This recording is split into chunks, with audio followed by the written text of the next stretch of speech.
Good afternoon, everybody, and welcome to CST Stage. Thank you for joining us for what promises to be a compelling and forward-looking discussion titled Last Mile Maximum Capacity Providing Connectivity to the Unconnected. My name is Abdelhadi Al-Harthi, General Manager of Radio Spectrum Planning at CST. I have the pleasure for moderating this session today, and it's part of our broader mission to explore bold and collaborative solutions for bridging the digital divide, particularly in communities that lack of reliable connectivity and high-quality internet access. Even digital infrastructure continue to expand around the world. Many people remain offline, especially in the rural and remote regions. This is not only a development issue in today's world of the digital communication, it's a strategic, economic, and moral challenge that we must address together. Our focus today in this session will be leveraging on the space-based connectivity, including innovations such as low Earth orbit satellite constellations to bring scalable, affordable access to the last mile. Technology is only part of this solution, but not everything. So we need to enable more regulatory frameworks, innovation in business model, and a strong partnership between public and private sectors. We are fortunate today to have an outstanding panelists with us in this session who are working on the cutting edge of these issues, and they bring their expertise across regulatory policy and space satellite technology and real-world deployment of connectivity solutions. So please join me to welcome at the stage Mr. Chris Hofer, International Space Spectrum Strategy at Amazon Kuiper, Mr. Alex Baird, the Director of Space Sector at Deloitte, and Mrs. Tatiana Lawrence, the Vice President of Regulatory Affairs at Iridium, Mr. Fazili Kaibal, the Spectrum and Regulatory Affairs Manager at Planis. So before we dive into the discussion, I would like first to acknowledge that this session is co-hosted by Amazon Kuiper, and we are very grateful for their support in bringing this conversation together. So I just want to pass over to Chris to just give a framing opening remarks. Chris, go ahead. Yes. Good afternoon. Good afternoon, everyone. Delighted to be here today, share our vision for Amazon Project Kuiper. Let me start with the striking observation. For nearly 40 years, satellite technology remained relatively unchanged, dominated by traditional geostationary satellites operating at 36,000 kilometers above the Earth. But today we're witnessing an unprecedented transformation in the satellite communications industry. The transformation is being driven by several factors: an unprecedented level of private investment and innovation, the rise of large constellations in low Earth orbit, innovation in GEO, including high-throughput satellite technologies and multi-orbit models, and new players are bringing fresh perspectives and competition. This unprecedented innovation and investment in the satellite communications industry is unleashing tremendous benefits for consumers. Huge increases in speed, capacity, large reductions in cost, and new business models are leading to millions of new customers connecting the internet via satellite. So LEO satellites with orbits closer to the Earth can provide high-speed connectivity with latency less than 50 milliseconds. Because of the lower latency, LEO satellites can support many critical modern broadband applications, such as real-time video conferencing, telehealth, and gaming, etc. As we all know, bringing more people online has tremendous benefits for this individuals, families, and can now learn online, work online, shop online, communicate online, and join today's digital economy. LEO satellites offer several advantages over traditional satellite systems. Reduced latency. LEO satellites orbit much closer to Earth than geostationary satellites, resulting in significantly lower latency. This means faster data transmission speeds and more responsive applications. Higher data throughput. LEO satellites can transmit more data at higher speeds compared to GEO satellites. This is particularly beneficial for applications that require large amounts of data transfer, such as high-definition video streaming and remote sensing. Improved global coverage. LEO satellite constellations can provide near global coverage, especially in remote areas where terrestrial infrastructure is limited or non-existent. This enables better connectivity for people in rural and underserved regions. And enhanced resilience. LEO constellations are more resilient to failures than single satellite systems. If one satellite malfunctions, others can take over, ensuring continuous service. Currently, we witness the existence of more than 6,000 satellite operated safely by one satellite operator.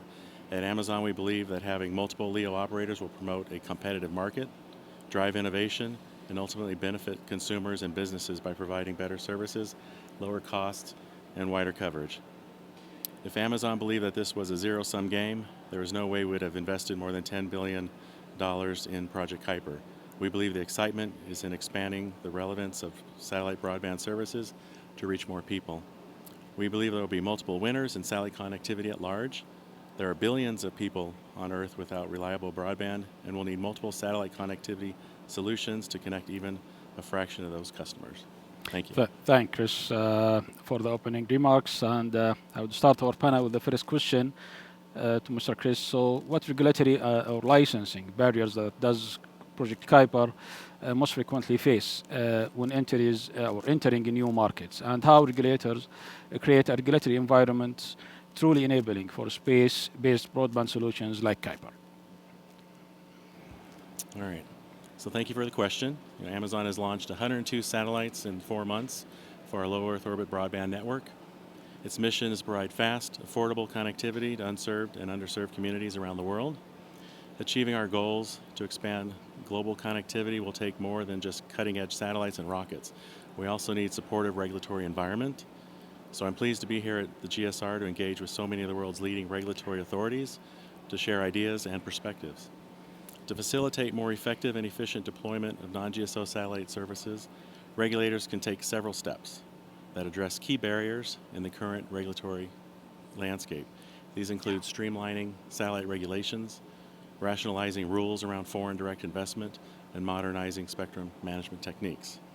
So first, streamlining NGSO satellite licensing processes is essential.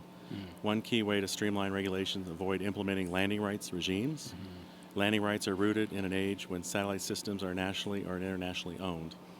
Today, they are redundant with other licensing requirements, create unnecessary burden to operators and regulators, and can be used to stifle competition and innovation of new services.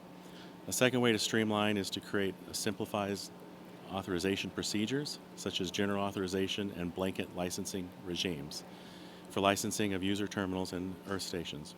Blanket licensing significantly reduces administrative burdens and accelerates service rollout by allowing for a widespread deployment of customer terminals without requiring site-by-site approval. Second, regulators should address foreign direct investment restrictions. FDI limits in the telecommunications sector can hinder investment in NGSO systems and ground infrastructure. Regulators should consider relaxing these restrictions, recognizing the global nature of NGSO networks and the significant capital requirements for deployment. Third, regulators should modernize spectrum management practices to ensure that this valuable resource is used in the most efficient manner by technologies that can deliver connectivity to other citizens. Regulators should work towards more flexible and dynamic spectrum allocation mechanisms that reflect the nature of NGSO constellations. Given the global nature of technology, telecommunications, regulators should align with ITU standards in order to facilitate the delivery of global systems, reduce barriers to entry, and ensure economies of scale for new technologies so that they benefit more economies and more users. The critical aspect of modern spectrum management practices is reforming outdated rules surrounding equivalent power flux density limits, EPFD, for non-GSO operators. These EPFD limits enshrined in Article 22 of the IT regulations were developed over 25 years ago based on technical assumptions of non-GSO systems that have never been placed into operations. The limits are the most impactful regulation of the ability of non-GSO systems to provide broadband service to as many users as possible. They can be updated without harming incumbent GSO operators. The WRC 23 invited technical studies on the EPFD limits, and it is critical to provide a technical review of the EPFD limits to understand whether they are spectrally efficient when considering modern satellite systems and modern spectrum management principles. Several key studies that have been carried out in Working Party 4A, for example, show there is significant margin with respect to the restrictions that the EPFD limits place on non-GSO systems and the protection required for GSO operations. So we certainly invite regulators to take an objective look at the results of these studies to determine if there is an opportunity to continue to protect existing services while increasing capacity and reducing costs for new broadband satellite service offerings. And the emergence of non-GSO satellite systems like Amazon Project Kuiper represents a key opportunity for regulators to help enable partnerships that can greatly improve connectivity, particularly in developing markets. Rather than viewing non-GSO systems as competitors to incumbent mobile network operators and ISPs, regulators should recognize them as natural partners in achieving universal connectivity goals. By working together, these operators can create coverage solutions that neither could be achieved alone. Incumbent mobile operators and ISPs excel at providing high-capacity services in populated areas and have established valuable customer relationships. Non-GSO satellites, meanwhile, can extend the coverage to areas where terrestrial infrastructure is economically challenging to deploy. These partnerships are particularly powerful in rural and remote communities. Rather than requiring massive infrastructure investments to reach remote or rural areas, local operators can leverage non-GSO partnerships to expand their coverage footprint. This approach accelerates digital inclusion at the fraction of the traditional cost. Local operators maintain their crucial customer relationships while gaining the ability to serve previously unreachable populations. At Amazon, we're committed to working with public and private sector partners to share our commitment at bridging the digital divide. Kuiper is teaming with local and regional partners to reliably connect even more people in more places. For example, we'll use Kuiper satellite connectivity to provide links between remote cellular towers and the core networks. Traditionally, MNOs would make these links using fiber or fixed wireless technology. Using satellite connectivity will enable MNOs to connect rural and remote locations without the time and expense of installing fiber or fixed wireless infrastructure. As a result, operators can extend the 4G, 5G cellular service to more regions much faster. Last month, for example, we signed an agreement with NBN Co. to transform internet access across regional, rural, and remote Australia. We have also announced strategic collaboration through which Vodafone and Vodacom will use Project Kuiper's networks to extend and reach 4G and 5G services to more of their customers in Europe and Africa.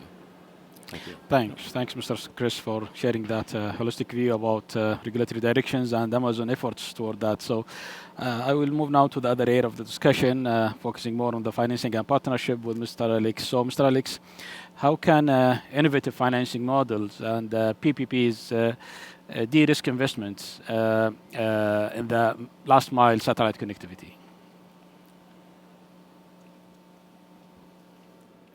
Is my mic working? Yeah. The green. Thank you very much, and I'd just like to begin by expressing my thanks for having Deloitte on the panel, and look forward to it, providing some perspectives and views from our space practice, who work across satellite network operators, mobile network operators, and governments, and from some of my own personal experiences of working to accelerate rural connectivity solutions in the United Kingdom.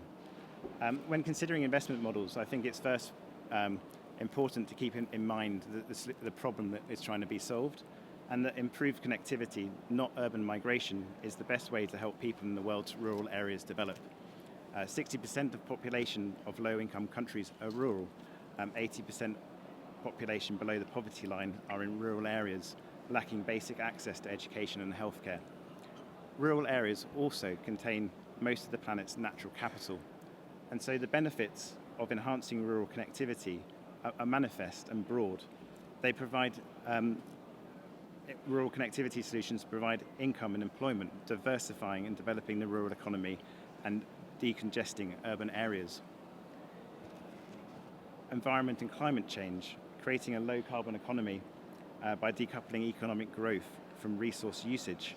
And for example, in Ireland, it's been found that precision agriculture using low Earth orbit satellite technology has reduced emissions by up to 10%. Infrastructure and services, rural connectivity solutions provide and enable vibrant rural economies with access to basic services such as health, education and transport to reduce disparity. Also provide social inclusion, opportunities to fully participate in economic, social and cultural life. The benefits are manifest, and we have a great opportunity to improve the standard of living for billions of people across the world, extending urban benefits through in situ urbanization. However, the economics underlying rural connectivity are challenging. On the supply side, the costs are relatively higher on a per subscriber basis, and on the demand side, direct revenue generated by rural networks investment is often insufficient to cover that investment, and hence the need for intervention. On aggregate, the effect of relatively higher costs on the per subscriber and relatively lower subscriber revenues make the commercial case for rural networks more challenging. And I've really found that brought to life through my own work in advancing rural connectivity solutions in the United Kingdom. When interviewing a mobile network operator, it was said very clearly the crude economics and technical calculations looking at communities, at these rural communities, and you think that there would be, that while a business case, you would think, why would you invest within that area? And also, the huge squeeze on the telecoms market currently makes it hard for operators to say yes. So when you turn to look at the funding models which are proving successful, there really are a variety. Some of the base public subsidies, voucher schemes, are proving effective and popular. And we have that in the United Kingdom through a gigabit voucher scheme, which provides up to £4,500 for a satellite-based installation. They're generally effective, but lack many gaps in coverage, and particularly for satellite-based solutions, do not always factor in the ongoing OPEX costs.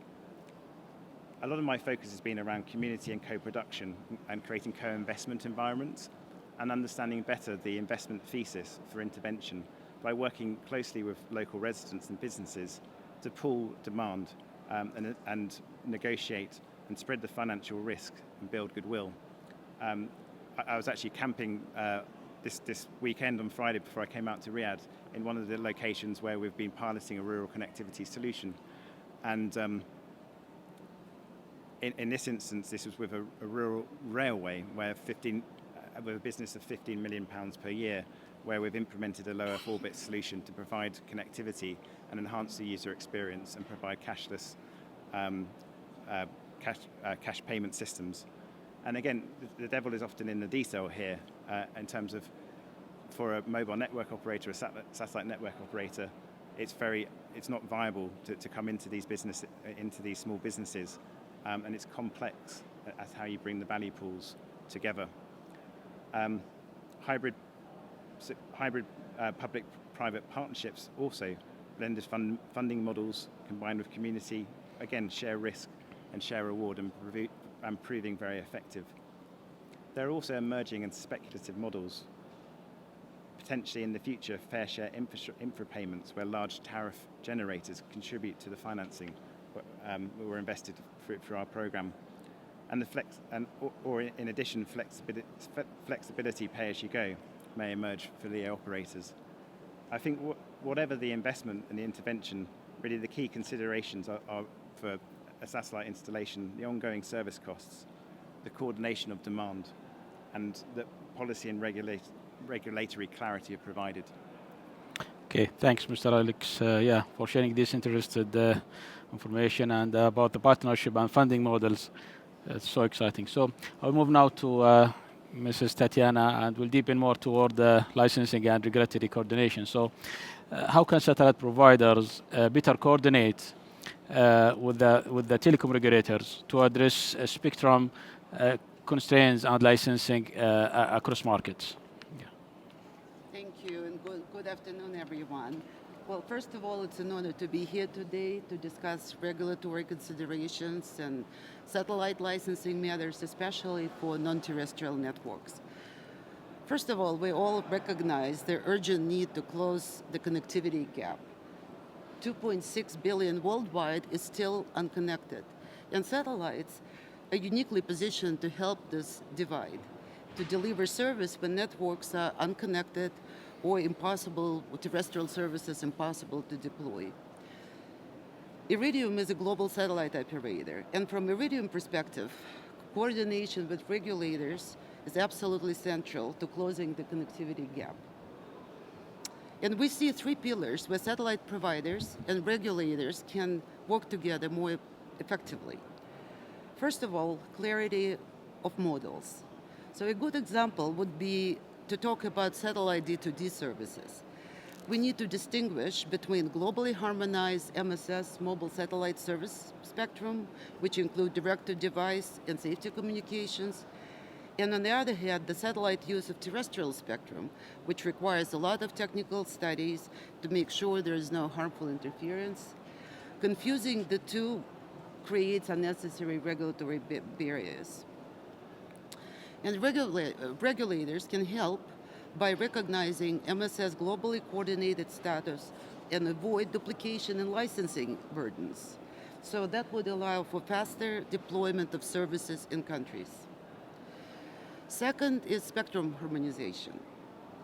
We know that regulators face pressure to allocate scarce resources across so many competing demands. And for satellites to scale globally, we need harmonized spectrum to use it in streamline approvals. So for services using MSS spectrum, we think that existing regulatory frameworks are typically sufficient. These services do not require additional spectrum studies, new international coordinations, and it's important that regulators should recognize that existing MSS allocations and protections are already adequate and in place since MSS operate in the same spectrum. This would simplify the regulatory process and approvals for NTN, direct-to-device services. And the third one I want to mention is practical licensing reforms. Many of the hurdles operators face, and I think a lot of operators here agree with me, is requirements to establish local entities, build costly gateways, pay high spectrum fees, or complies with onerous licensing conditions, make it very hard for global operators to bring satellite service to countries, especially in the smaller markets. Streamlining these processes and focusing on light touch or technology-neutral rules will allow satellites to complement terrestrial work more efficiently. In short, the better coordination comes from open dialogue and recognition of global nature of satellite services. If regulators and providers can align early and discuss it often, we can unlock the spectrum and make the service affordable and expand the access to satellite services everywhere without a delay.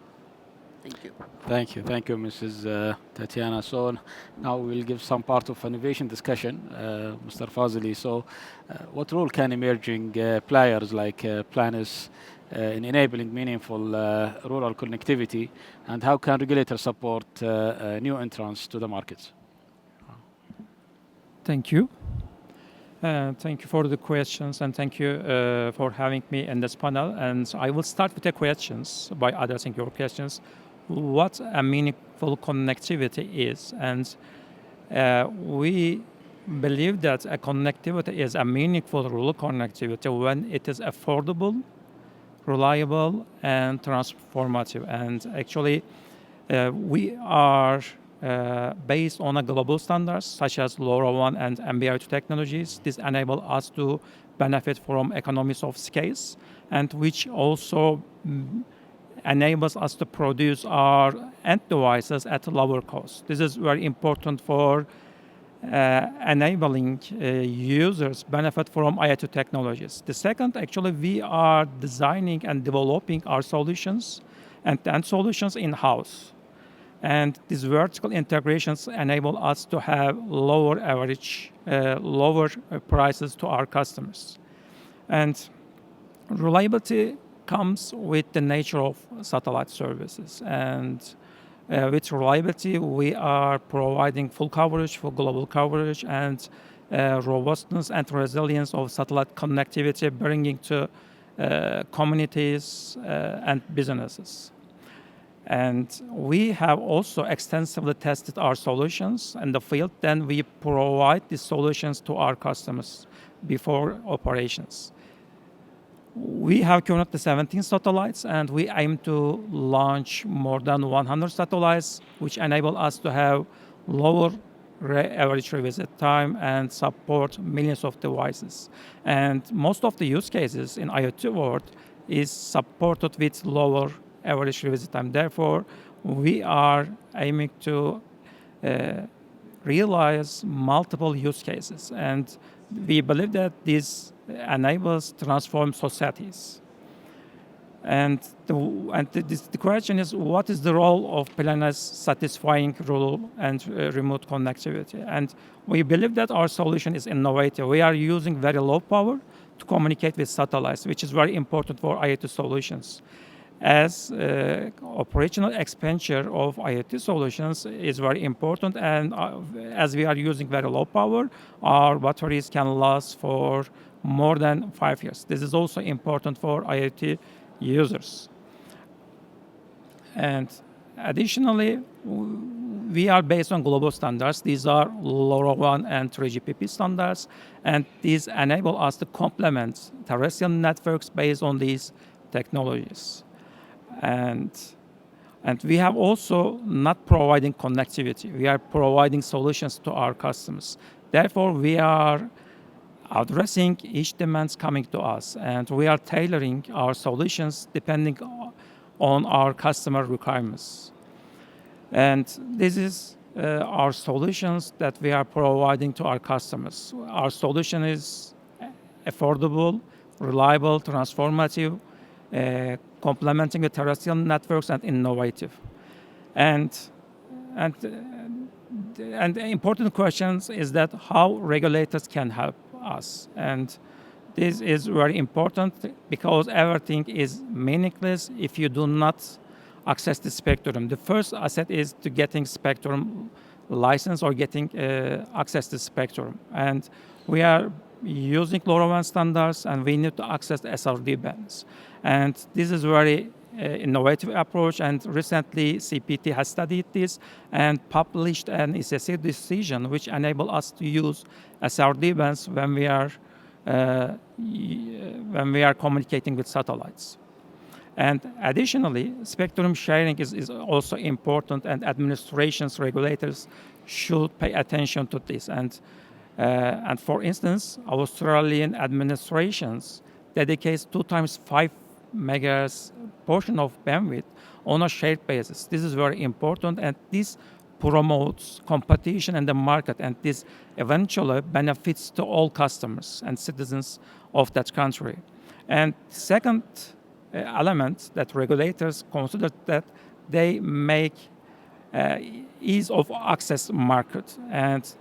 And Tatiana also mentioned that high landing rights or high spectrum fees actually are burdens especially for emerging operators, not incumbent operators. Incumbent operators or large-scale operators can combat with these fees or local entity or local gateway requirements, but emerging operators actually cannot afford to cover these requirements. Therefore, regulators should promote competition in the market by enabling easy access to their market. And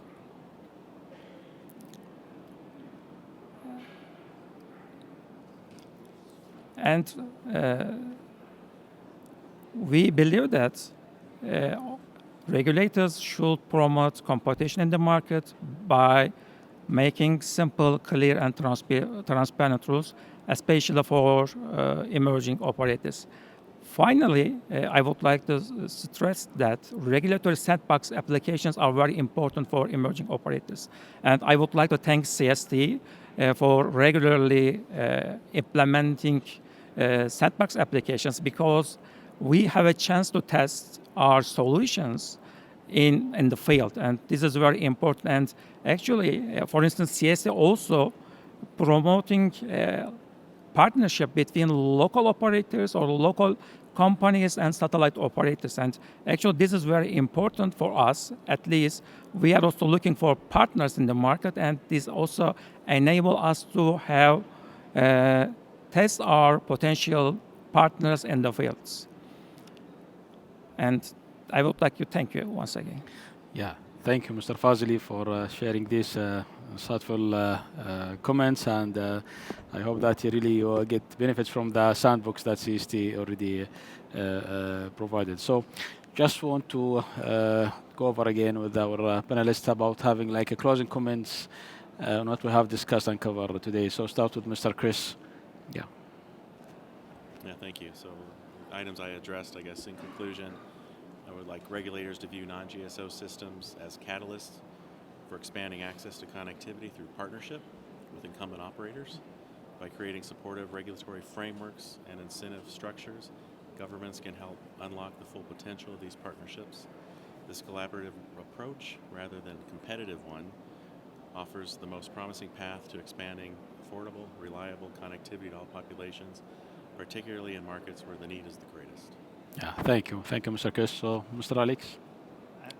Thank you. And just to build on Chris's comments, my closing message is really let's take this opportunity to raise the standard of living for billions of people living in rural areas, extending urban benefits through in situ urbanization, through providing policy certainty in the form of stable long-term regulatory frameworks, predictable access to spectrum, long-term licensing durations and renewal terms, support international coordination and adaptive regulation to enable these solutions to be financed and delivered. Thanks, Mr. Alex. So, Mrs. Tatiana, so you can give a closing comment. Thank you. Yeah. I really wanted to talk more about all the challenges because we want to close this one last mile, and we have challenges, and I'm sure everyone will be happy to discuss it further after the panel. But with the satellite connectivity, we still can close. This is how to close this last mile and this last gap or digital divide. And I think that having the finding the solution for regulatory frameworks to make it flexible, that will be a success to roll out service because the regulators in each country wants to bring the service and close last mile. We want to give this opportunity. We just need to work together how to close it and come to the same successful result. And I'm sure working together, we can make this universal connectivity reality. And I think this GSR is a great opportunity and platform to discuss it further since so many regulators are here. Thank you again. Thank you, Mrs. Tatiana, for that comment. So, Mr. Fazli, if you can just share final comments on what we have discussed. Thank you. Thank you.